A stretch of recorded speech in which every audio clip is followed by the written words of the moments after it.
Estás escuchando El Despertar, un podcast dedicado al estudio de la Biblia y enseñanzas para las mujeres y su diario vivir. Muy buenos días, chicas, espero hayan pasado un excelente fin de semana. Y bueno, vamos a seguir dando continuidad a los estudios que hemos estado dando. En esta ocasión vamos a continuar con Mateo 8, del versículo 1 al 17, así que te animo a que tomes tu Biblia y podamos estar estudiando lo que Dios está queriendo enseñarnos en el día de hoy. Primero vamos a estar dando gracias por este tiempo y sobre todo pidiéndole oración al Señor y que nos ayude a poder comprender su palabra. Señor, en esta mañana queremos darte gracias, Señor, por un día más de vida. Gracias por permitirnos levantarnos, abrir los ojos, Señor, y saber que tú cuidaste de nosotros durante el sueño, Señor, y seguirás cuidando de nosotros. Gracias por tu misericordia, Señor, porque aún siendo nosotros tan pequeños y tan imperfectos, tu amor hacia nosotros es incomparable. Siempre estás allí como un Padre cuidando y velando por cada una de nuestras necesidades. Señor, yo te quiero rogar que hoy nos ayudes a poder comprender tu palabra, a poder hacerla en nuestros corazones, Señor, de tal manera de que podamos ser santificados en ella. En el nombre de tu Hijo te lo pido. Amén.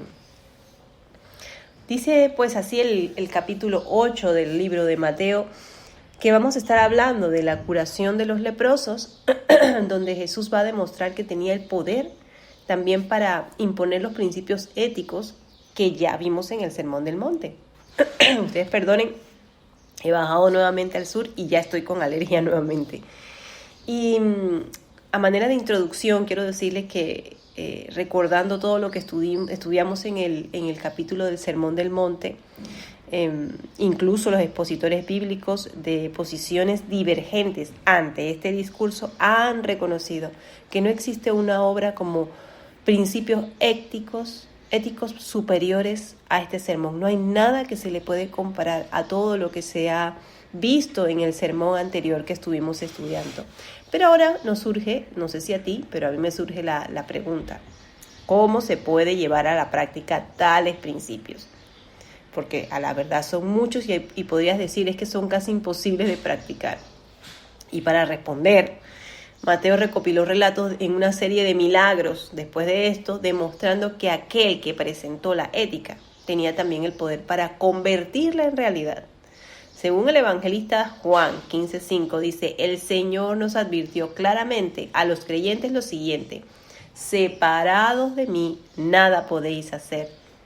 Esto es muy importante, chicas. Desearía que pudiéramos recordar esto todos los días de nuestras vidas. Separadas de Dios, nada podemos hacer. Y no sé tú, pero yo considero que por nosotras mismas no somos capaces de producir acciones o hechos aceptables para Dios. No hay nada que tú y yo podamos hacer para que Dios diga: oh, ok, mira qué bueno, esta chica es lo máximo, voy a aceptarla. No, esa no es la realidad. Cristo actúa hoy por medio del Espíritu Santo, a quien envió al mundo para llevar a cabo por todo lo que nosotros hacemos. Él intercede a nuestro favor. Y esto es lo que nos hace poder ser aceptadas delante de su presencia. Y también quiero llevar una conclusión a este punto tan importante: es que Mateo no está intentando dejarnos una biografía del Señor Jesús, ni colocar el orden cronológico de la serie de los eventos ocurridos durante su ministerio. Básicamente, Él nos está haciendo ver los movimientos, ¿verdad? Para que no perdamos de vista lo que el Rey hizo y manifestó en el monte, en donde dio este sermón, y luego lo puso como manifiesto en la ley de su reino. Y luego, descendiendo de ese monte, después de los cuales veremos 12 milagros, el que él realizó. O sea, él dio la teoría y luego él puso la práctica. Muy bien. Y como he sugerido previamente, la versión que tenemos del Sermón del Monte es probablemente una edición resumida de lo que el Señor tenía para nosotros que decirnos, ¿verdad? Una especie de, bueno, esto se los voy a resumir en un pedazo muy pequeño para que puedan digerirlo bien. Así que vamos a ver entonces los capítulos 8 y 9, que este evangelio de Mateo, en este evangelio el autor nos relata 12 milagros. aunque no pretendía contarnos todos los milagros, porque sé que creo y estoy casi segura que hubieron un montón más. Él ponía pues en evidencia el poder realmente de nuestro Rey, de nuestro amado Señor, y nos presenta aquí, y los tenemos organizados en un orden lógico. Y quiero llamar tu atención sobre los detalles que confirman su secuencia en los 6 milagros registrados en este capítulo. Viene primero, como les dije, la sanidad del leproso, la sanidad del siervo del centurión, la sanidad de la suegra de Pedro, la expulsión de los demonios, cuando calma los vientos en el mar, la expulsión de los demonios, de los 2 endemoniados gadarenos. Y vemos entonces aquí estos 6 milagros. Bien, voy a leerles el versículo que vamos a estar, el capítulo 8 que vamos a estar leyendo, para entonces luego dar inicio a la explicación. Y dice así: curación de un leproso. Cuando Jesús bajó del monte, grandes multitudes lo seguían, y se acercó un leproso y se postró ante él, diciendo: Señor, si quieres, puedes limpiarme. Extendiendo Jesús la mano, lo tocó diciendo: quiero, sé limpio. Y al instante quedó limpio de su lepra. Entonces Jesús le dijo: mira, no se lo digas a nadie, sino ve y muéstrate al sacerdote y presenta la ofrenda que te ordenó Moisés para que les sirvas de testimonio a ellos. Jesús sana al criado del centurión. Al entrar Jesús a Capernaum, se acercó un centurión y le suplicó: Señor, mi criado está postrado en casa paralítico, sufriendo mucho. Y Jesús le dijo: yo iré y lo sanaré. Pero el centurión respondió: Señor, no soy digno de que tú entres bajo mi techo, solamente di la palabra y mi criado quedará sano. Porque yo también soy hombre bajo autoridad, con soldados a mis órdenes, y digo a este: ve y va, y al otro: ven y viene, y a mi siervo: haz esto y lo hace. Al oír Jesús se quedó maravillado y dijo a los que seguían: en verdad les digo que en Israel no he hallado a nadie con tanta fe tan grande. Y les digo que vendrán muchos del oriente y del occidente y se sentarán a la mesa con Abraham, Isaac y Jacob en el reino de los cielos. Pero los hijos del reino serán arrojados a las tinieblas de afuera. Allí será el llanto y el crujir de dientes. Entonces Jesús dijo al centurión: vete, así como has creído, se te ha hecho. Y el criado fue sanado en la misma hora. Cuando Jesús llegó a casa de Pedro, vio a la suegra y de este que estaba en cama con fiebre. Le tomó de la mano y la fiebre la dejó, y ella se levantó y le servía. Al atardecer le trajeron muchos endemoniados y expulsó los espíritus con su palabra y sanó a todos los que estaban enfermos, para que se cumpliese lo que fue dicho por medio del profeta Isaías cuando dijo: Él tomó nuestras flaquezas y llevó nuestras enfermedades. Muy bien, hasta aquí lo voy a leer para poder ir dando paso a lo que vamos a estar leyendo. Ok, a veces escuchamos conferencias, yo no sé usted, y cosas, charlas que parecen muy elocuentes y inspiradas, en la que el orador utiliza todos los recursos para explicarnos lo que tendríamos que hacer. Estas charlas motivacionales que últimamente se están dando. Y en estos casos yo no puedo evitar echar de menos una buena explicación sobre cómo hacerlo, ya que esta es nuestra verdadera necesidad. O sea, ok, por ejemplo, fui a un curso de globos y me decían: les vamos a dar los precios. Y la señora decía: ¿qué precio cree usted que esto tendría que tener? Y a la final nunca nos explicó qué precio tenía que tener. Y yo necesitaba que ella me ayudara a entender y a comprender a cómo hacer para sacar los costos. Bueno, esto es precisamente lo que vamos a estar nosotros viendo hoy. Vamos a estar estudiando estos casos para poder saber cuál era la verdadera necesidad y cómo el Señor obró. En la parte de que el Señor sanó al leproso, dice: he aquí, se le acercó un leproso. Vamos a dar inicio con el primero. Y se postró ante él y le dijo: Señor, si quieres puedes limpiarme. Observamos que el Señor descendió desde las alturas a las grandes profundidades. En la Biblia, la lepra, chicas, simbolizaba el pecado. era la enfermedad más repugnante y se la consideraba incurable. Cuando el leproso se acercó a Jesús, no le preguntó, ¿me limpias? No. O, ¿puedes limpiarme? Aquel hombre tenía fe y lo reconoció y reconoció la autoridad de Cristo. En base a ello simplemente dijo, si quieres, o sea, no le preguntó, ¿tú crees que tú puedes? No, le dijo a Jesús, si quieres, puedes limpiarme. Lo que pedimos a Dios no siempre coincide con su voluntad. A veces nosotros estamos pidiendo cosas que no son la voluntad del Señor. Pero si en efecto fuese su voluntad, Él puede concedérnoslo.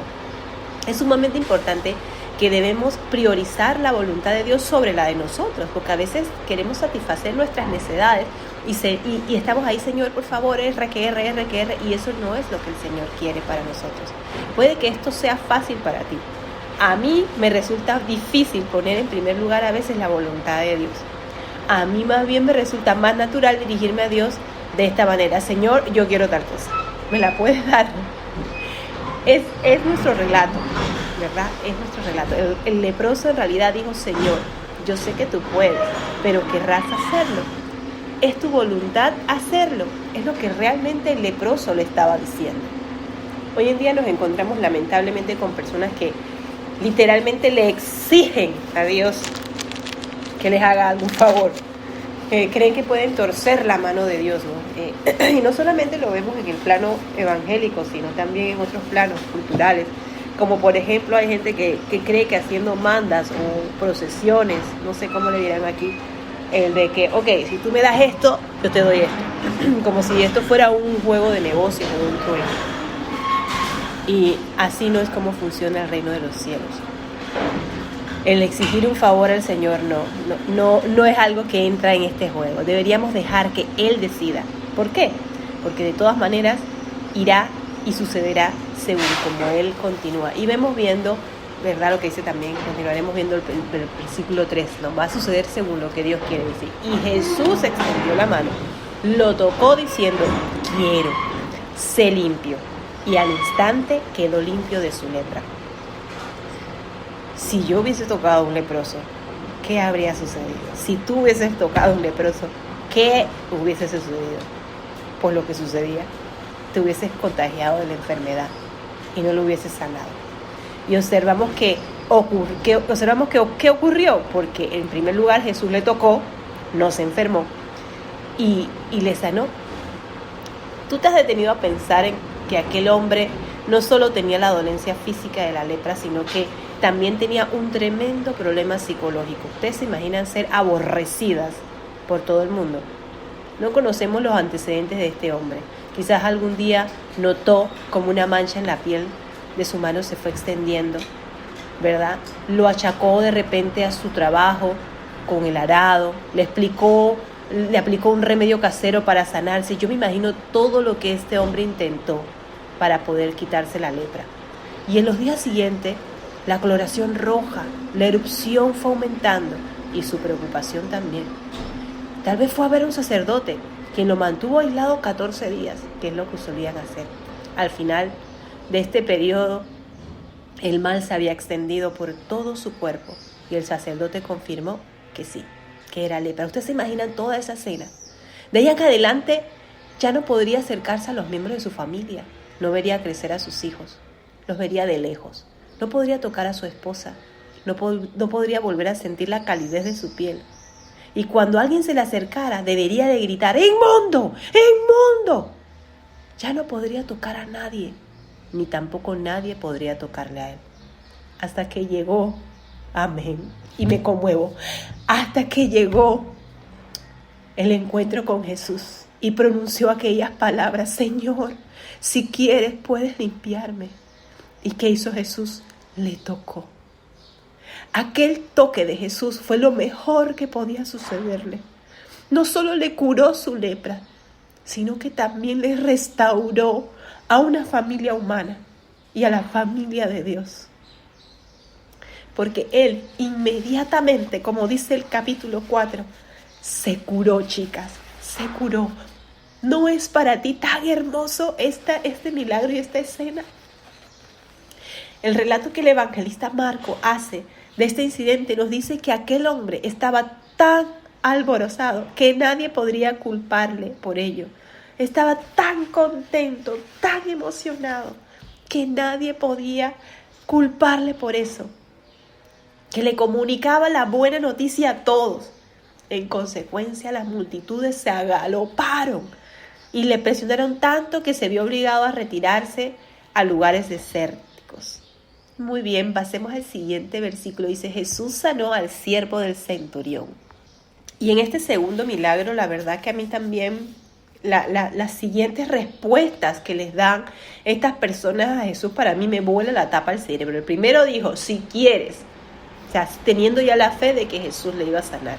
Pero ahora vemos esta otra, que dice así. Y cuando entró Jesús a Capernaum, se le acercó un centurión suplicándole y diciendo, Señor, mi criado está postrado en casa, paralítico, sufriendo mucho. Primero veo el amor de este jefe, Y Jesús le dijo, yo iré y lo sanaré. Pero el centurión, también con una super fe, le respondió, Señor, no soy digno de que entres bajo mi techo, mas solamente di la palabra y mi criado quedará sano. O sea, ¡wow! Seguramente el centurión sabía o había oído de la curación del leproso. Él no era judío y comandaba 6 centurias o compañías de la legión romana, ¿ok? De 100 hombres cada uno. El relato del evangelista de Lucas nos dice que aquel militar había edificado una sinagoga para los judíos y su siervo se encontraba gravemente enfermo. El centurión ocupaba una posición en la que reconocía la autoridad, pues vestía un uniforme del Imperio Romano y con su poder y autoridad impartía órdenes que sus soldados tenían que obedecer. Él reconoció que Jesús tenía esa misma autoridad sobre las enfermedades físicas. Y leemos lo que dice el siguiente versículo. Dice, y al oírlo Jesús se maravilló y dijo a los que le seguían, en verdad os digo que en Israel no he hallado a nadie con la fe tan grande que tiene este hombre. Este hombre lo he adicionado yo, perdonen. Y según este relato bíblico, Jesús se maravilló en 2 ocasiones. Una de ellas fue a causa de la incredulidad de Israel y otra fue esta, ante la fe del centurión.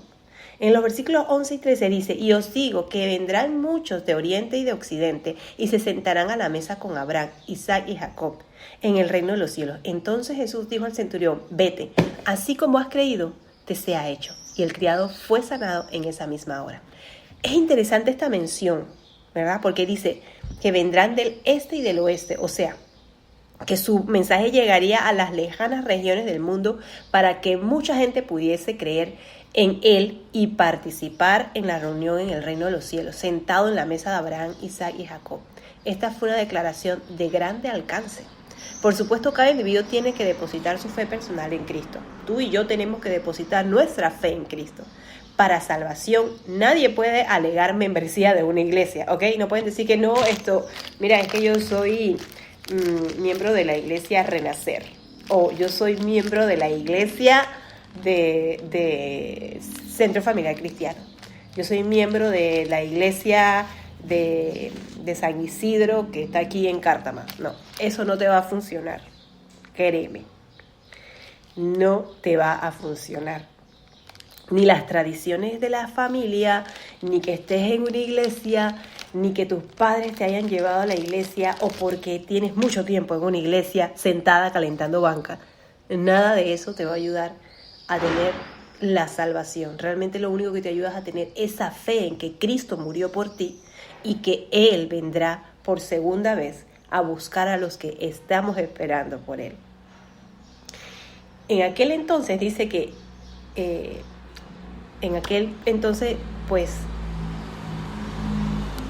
pues este hombre creyó, o sea, Jesús no estaba enfrente del enfermo, simplemente la fe de su jefe, de su amo, hizo que aquel siervo se sanase. Hemos visto anteriormente que Jesús tocó a un leproso y este se sanó. En este caso, hemos leído que sanó al siervo del centurión desde la distancia. Y bueno, consideramos firmemente que la fe de este hombre fue lo que hizo que actuara en Jesús y deseara, ¿verdad?, sanar a este hombre. Ahora vamos con la parte de sanó la suegra de Pedro. Muy bien. En los versículos 14 y 15 dice: y al llegar Jesús a casa de Pedro, vio la suegra de que yacía en cama con fiebre. Le tocó la mano y la fiebre la dejó. Y ella se levantó y le servía. Y en el versículo 16 leemos: y al atardecer le trajeron muchos endemoniados y expulsó a los espíritus con una sola palabra y sanó a todos los que estaban enfermos. Aquí podemos ver o podemos observar el detalle de que le trajeron muchos. Yo no me imagino que fueron fueron unos 10. Cuando dice muchos, no se mencionan casos aislados, como ya he dicho, sino que examinamos el relato cuidadosamente, veremos que Mateo admitió que hubo literalmente miles y miles de personas sanadas en aquel día. Miles de ciegos, miles de personas que fueron sanadas. Luego pudieron los cojos saltar, los ciegos ver, los sordos escuchar. Fue precioso, dice. Por tal motivo, obviamente, los enemigos de Jesús nunca cuestionaron si había realizado milagros o no. En cambio, preguntaron cómo los había hecho. En el versículo 17 dice: para que se cumpliese lo que fue dicho por medio del profeta Isaías cuando dijo: Él mismo tomó nuestras flaquezas y llevó nuestras enfermedades. Esta cita pertenece, chicas, al profeta Isaías, el capítulo 53, el versículo 4. Posiblemente este capítulo sea utilizado por algunos que en la actualidad practican la sanidad por la fe.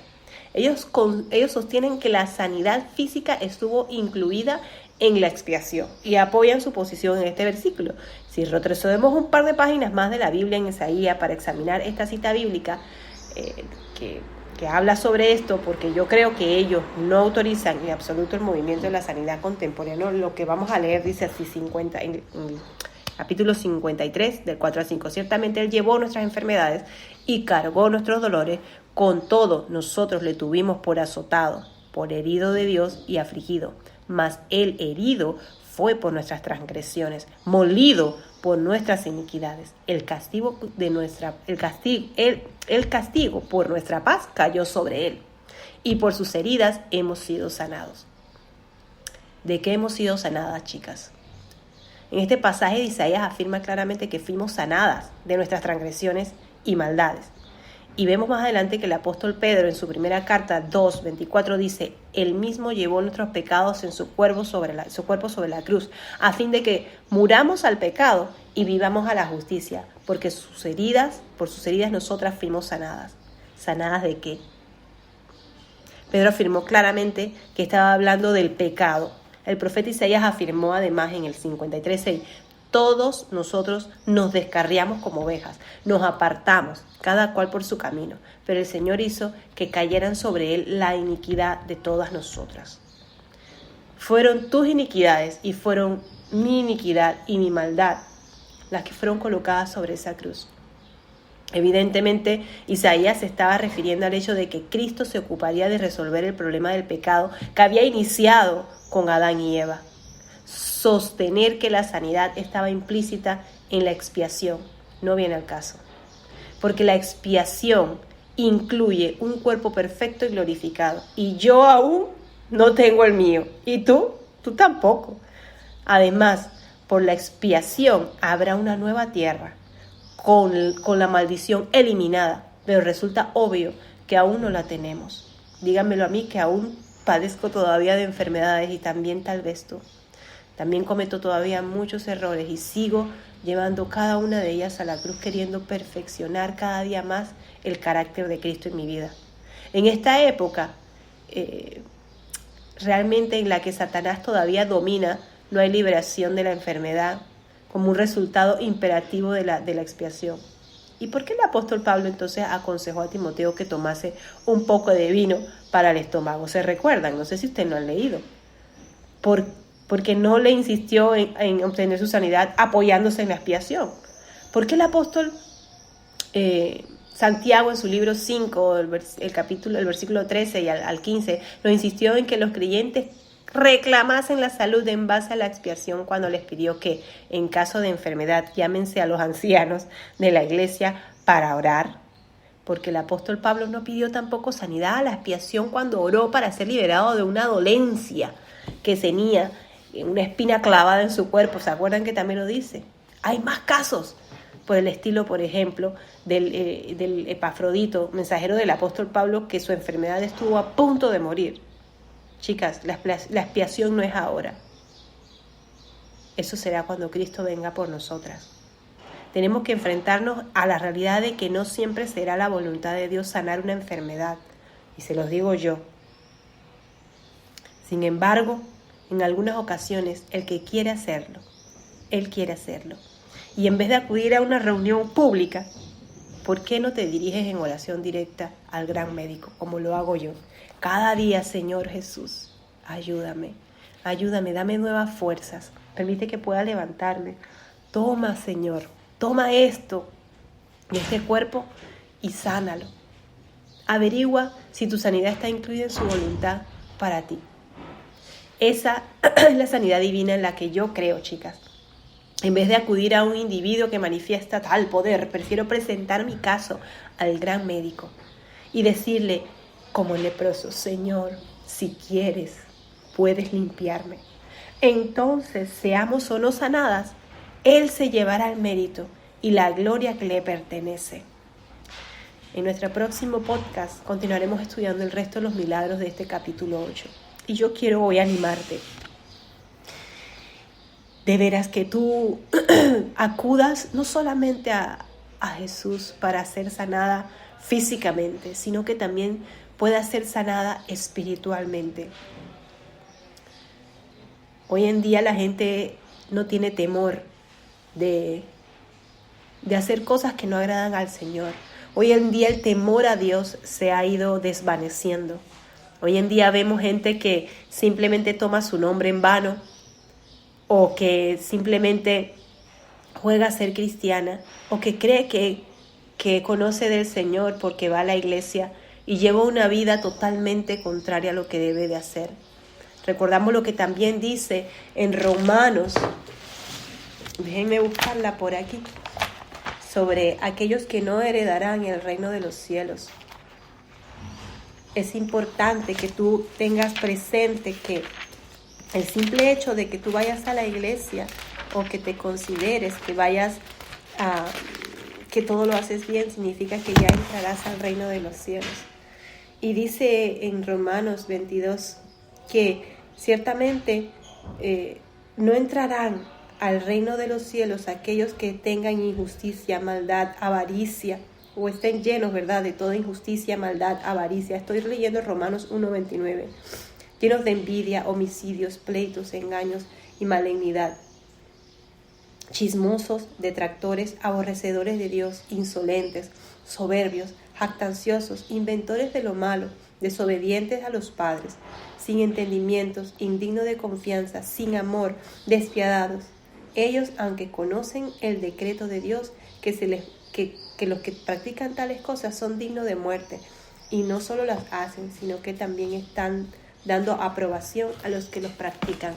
Chicas, si tú estás dentro de esta lista, si estás en murmuración, en contiendas, en pleitos, en chismes, en avaricia, en todo lo que aquí menciona, en borracherías, ciertamente no heredarás el reino del Señor. Y yo quiero que tú hagas un alto y tú le digas, Señor, ¿qué estoy haciendo que no te agrada? Ayúdame a perfeccionar tu carácter en mí. Ayúdame a ser sanada espiritualmente. Entra en mi vida y purifícame. Ponme un nuevo corazón. Muéstrame aquello que no te agrada y permíteme agradarte. Permíteme ser olor fragante para ti. Bueno, chicas, hemos llegado al final de nuestro estudio de hoy del podcast y mañana continuaremos con los siguientes capítulos de Mateo 8. Estaremos viendo del versículo 17 en adelante. Espero que haya sido de bendición este tiempo y sobre todo que podamos aplicarlos a nuestras vidas. Nos vemos mañana.